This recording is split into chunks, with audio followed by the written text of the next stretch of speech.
So welcome back to All This Math. We're doing some more Praxis Prep. This next problem is from the diagnostic test that we covered in class last Saturday. We're looking at page 95, number 51. Page 95, number 51. So, number 51 reads, a sand pile, and I drew this is supposed to be my makeshift sand pile, right? Sand pile is in the form of a right circular cone. So basically just think of an ice cream cone turned upside down and it's circular, right? See the little circle right there at the bottom that indicates that it's circular. It's a right circular cone because there's a right angle that's created with the base of the cone and and a vertical line that will go through it. Right, that creates a right angle. If the radius of the circular base is 10 feet and the volume is 600 pi cubic feet, what is the height of the pile? What is the height of the pile? So first things first, the word volume is in this. Since the word volume is in this, we want to start with a formula. So the formula for the volume of a cone is this. I'm gonna write it down for you because we got to start with a formula. So we start with the formula. And we have V is equal to 1/3 times pi r squared times the height. All right. That is the formula for the volume of any cone. All right. Any type of cone. Okay. So we got that. And then we go back to the problem and we look at the information that we know. And then we look at the information that we don't know or that we're charged with trying to figure out. So it says that if the radius of the circular base is 10 feet and the volume is 600 pi cubic feet, what is the height of the pile? What is the height of the pile? So R is 10. That's saying that basically from here to here is 10 feet, right? That's the radius of the circle. So from the center to the edge, that's 10 feet. The volume altogether is 600 pi, so we're going to replace this letter V with 600 pi. Now, pi is a number, 600 is a number, but 600 pi means 600 times pi, right? The product of 600 and pi.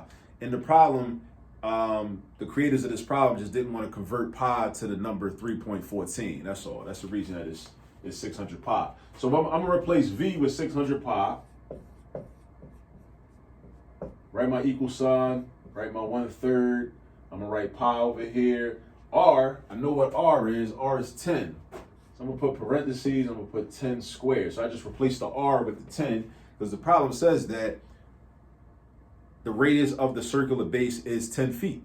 So that means R is 10. Now we're looking for H. So that means we don't know what H is. It says, what is the height of the pile? H stands for height. H stands for height. All right, so what I'm gonna do is, I'm trying to get this H by itself. So I got to get rid of everything else over here. I got to get rid of this 1/3. I got to get rid of this pi. Got to get rid of this 10 squared. First thing I'm going to do is, though, I'm going to rewrite this. 600 pi is equal to 1/3 pi. I'm going to change this 10 squared to a 100. Because 10 squared is not 10 times 2. It's 10 times 10. An exponent tells you that basically if you created a multiplication statement, you would have that 10 that many times in the multiplication statement. So you'd have it 2 times. So 10 times 10 gives you 100. It's a very common mistake for somebody to do 10 times 2, right? It's a common error. Don't feel bad if you do it, but just try to avoid that. You know what I'm saying? So 10 squared is 100, right? Now, I want to get rid of 1/3 pi and 100. I can get rid of these one at a time. So the way I can get rid of 100 is I do the opposite operation from what the 100 is involved in. This 100 is involved in multiplication. What's the opposite of multiplication? Division. So I can divide this by 100. And solving algebraic equations is like riding a bike. When you ride a bike, you got to push down on the right pedal and you got to push down on the left pedal. If you don't push down on both pedals, you won't be balanced. And if you're not balanced, you're going to fall and hurt yourself. You want to avoid that at all costs, right? So that's why you push down on the right pedal, you push down on the left pedal as well. So if we divide by 100 on the right side, we got to also divide by 100 on the left side. All right? So these hundreds cancel out. They turn into ones. Ask yourself, what's 600 divided by 100? 600 divided by 100 is 6. So this is going to become 6 pi. Then over here, we got 1/3 pi h, right? We're getting closer to the answer.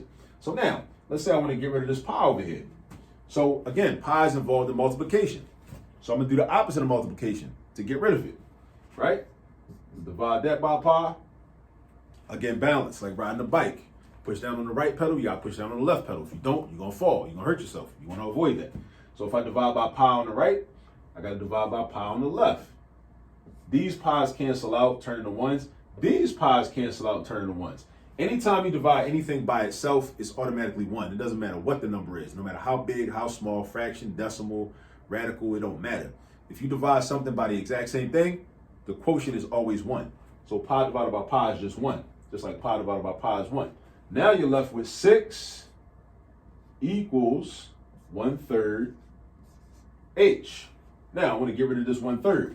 Now, 1/3 h, right, is multiplication. 1/3 times h. So if I want to get rid of 1/3, I can divide by 1/3. But think about this. Think about what you're actually doing when you divide by a fraction. So I can divide by 1/3, but I know that whenever I actually divide by a fraction, I'm actually multiplying by the reciprocal. I say it again. I'm actually multiplying by the reciprocal. The reciprocal is what happens when you flip a fraction upside down. Think about bunk beds, right? I know I got a whole bunch of metaphors and everything, but I hope that they help you to memorize these steps. Think about bunk beds. You got one child on the top bunk, another child on the bottom bunk. If they decide one day that we're going to switch positions, you go up to the top bunk, I'm going to take the bottom bunk. That's what a reciprocal is. So when the numerator goes down to the denominator and the denominator goes up to the numerator, that's what a reciprocal is. That's all it is. It ain't even that deep. That's all it is. Just think bunk beds. Two of your children, they got bunk beds. They decide, all right, we're going to switch beds. That's it. Now the one that used to be on the bottom bunk, now he on the top bunk. When it was on the top bunk, now he on the bottom bunk. That's all a reciprocal is. That's how it looks. So basically, when you divide by a fraction, you're multiplying by the reciprocal. So the reciprocal would be 3/1. 3/1 is the same thing as just 3, because 3 divided by 1 is 3. So instead of actually dividing by 1/3, we can multiply by 3. So we do multiply by 3 on the right. And again, riding a bike, you want to stay balanced, right? You don't want to fall. Push the pedal down on the right, push the pedal down on the left. We multiply by 3 on the right, multiply by 3 on the left. The 1/3 and the 3 cancel out. Over here, what's 3 times 6? 3 times 6 is 18. 18 equals h. And we done. Because now we know what h is. We got h all by itself. We got h all by itself, and we know what h is equal to. H is equal to 18. So that means that the height of this sand pile, based on this formula for the volume of a right circular cone, is 18 feet. So the height is equal to 18 feet. All right? So if any of that was a little confusing, if it seemed like there was a lot going on, if you didn't fully understand the formula, just go ahead and hit rewind. Just hit rewind, watch it again. Also, if you have any specific questions about this problem, please bring them to class on Saturday and we can discuss it. We can discuss it. I just wanted to put this video out here so you'll kind of have like a primer. You'll have something to like start thinking about, and then you start to think about, okay, well, what are the specific parts that I don't understand from all of this math that's on this board? All right. See you soon on the next video. Peace.